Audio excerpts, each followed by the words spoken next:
Bonjour à tous, aujourd'hui nous allons parler à propos d'un sujet super important qui parle à propos des causes de l'humidité et comment réparer les causes de l'humidité. Première partie de notre vidéo va parler à propos de comment faire pour prévoir contre l'humidité. Deuxième partie de notre vidéo va parler à propos de comment réparer l'humidité. Commençons avec la première partie de notre vidéo qui concerne causes de l'humidité et comment prévoir ces causes pour éviter l'humidité.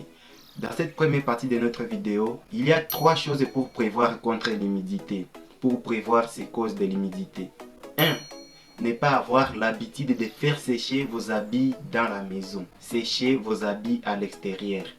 Parce que cette eau provenant des habits s'évapore, cette évaporation se met sur les murs et à son tour, cette évaporation va endommager les murs par manque d'aération provenant de l'extérieur ou par manque d'aération des ventilateurs. Donc, pour éviter cette première cause, il faut toujours sécher vos habits à l'extérieur. Deuxième secret pour éviter les causes de l'humidité est de ventiler. Vous savez toujours que la maison isolée n'a pas d'aération. Finit toujours par avoir l'humidité par manque d'aération provenant soit des grandes fenêtres ou soit provenant des ventilateurs. C'est pourquoi, par exemple, dans les cuisines, il faut toujours avoir un ventilateur qui sera en train d'amener l'aération dans la cuisine après chaque cuisson ou après avoir bouilli de l'eau parce que cette évaporation va se poser sur les plafonds et ça peut créer l'humidité s'il n'y a pas de fenêtres qui sont ouvertes pour favoriser l'aération. Par exemple, dans la douche, bien sûr que dans la douche, il y a des carreaux qui ne peuvent pas faire passer l'humidité dans les murs, mais il faut savoir que le plafond n'en a pas. Pour éviter que le plafond trouve l'humidité alors, après savoir se laver, on doit toujours ouvrir les fenêtres afin que l'aération passe pour éviter contre cette évaporation du chaleur du corps. Troisième cause qui peut créer l'humidité est la stagnation. Ça peut être la stagnation soit de l'eau de pluie ou autre l'eau qui provient soit de la parcelle.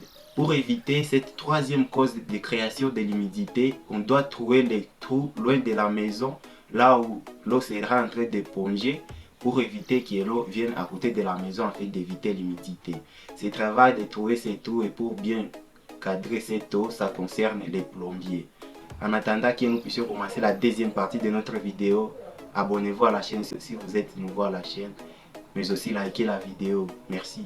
Commençons alors. Commençons avec la deuxième partie de notre vidéo qui concerne comment réparer l'humidité. Dans cette partie, nous avons 4 étapes pour éviter l'humidité.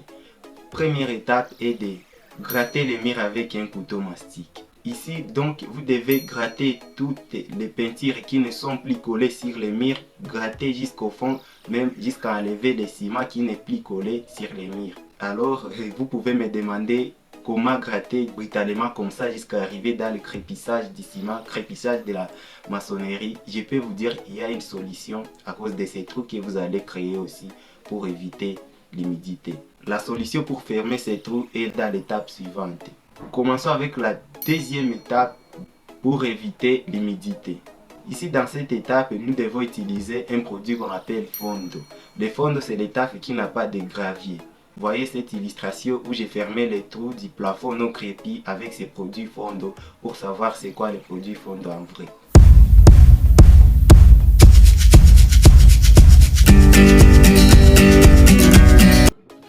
Donc, les produits fondo, à part l'utilisation pour éviter l'humidité, on l'utilise encore pour crépir les plafonds non crépis avec la maçonnerie. Donc, on l'utilise aussi sur les plafonds parce que parfois il y a des plafonds qui n'acceptent pas le crépissage de la maçonnerie. Et pour éviter ce genre de choses, on peut faire le crépissage avec les fondo parce que c'est les fondo qui résistent les plafonds. Parce qu'il y a Gold Bondex et les natrosol qui sont très forts et ça ne peut pas s'enlever sur les plafonds. C'est pour cela ici nous avions travaillé avec ces fonds pour éviter que lorsque les gens seront en train de se mettre là-dedans, que le crépissage de la maçonnerie ne puisse pas tomber sur leur tête. Pour éviter cela, on doit mettre alors le crépissage des fonds sur les plafonds qui n'acceptent pas le crépissage de la maçonnerie.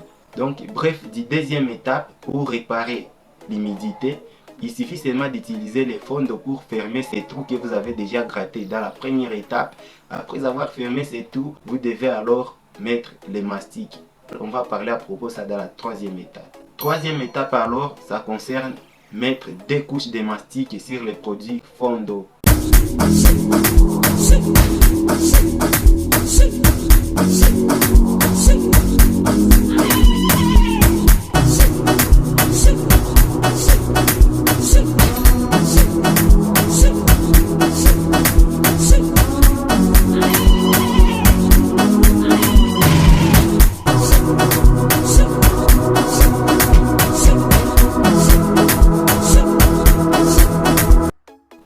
À la fin de cette vidéo, je vais vous montrer une vidéo qui vous montre comment mettre les mastiques pour de vrai. Quatrième étape et dernière étape alors à suivre pour éviter l'humidité et de mettre alors les lavables sur les mastiques.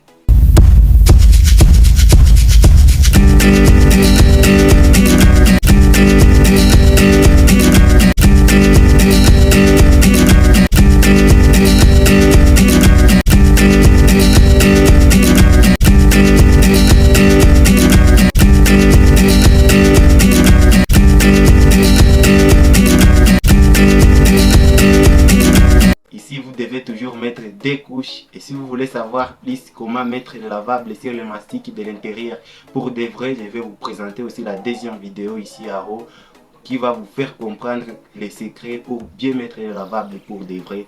Quelles sont les sortes de lavables? Cette vidéo, je vais vous les présenter aussi.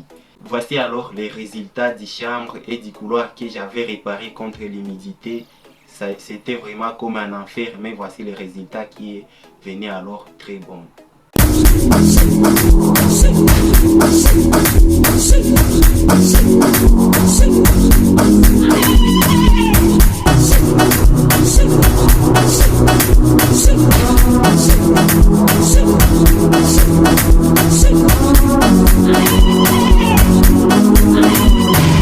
C'est ainsi la fin de notre vidéo. N'oubliez pas de vous abonner si vous êtes nouveau à la chaîne, mais aussi liker la vidéo si vous avez bon cœur. Merci.